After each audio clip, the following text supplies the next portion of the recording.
NMAX stock analysis and price predictions for Tuesday. Is Newsmax stock a buy? Well, I'll be breaking this down in this quick and short 1-minute video, especially looking at NMAX.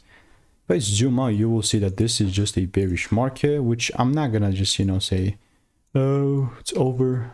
Well, probably I will, because this is not something that I'm looking to buy.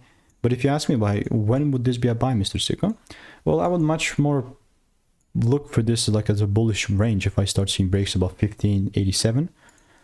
Nowhere near that now though, nowhere near that. Like NMAX, I've got about 4 receipts here in the Discord as well. And certainly speaking, if I do not see a shift like this, then there's just no way that I will further look to sell. I'm telling you. All I'm certainly doing in the meantime is just waiting for rules to be met. And if you want to stay tuned and want to get free money making emails and insights, then just click the first link in the description and I will continue to keep you updated. Goodbye and enjoy.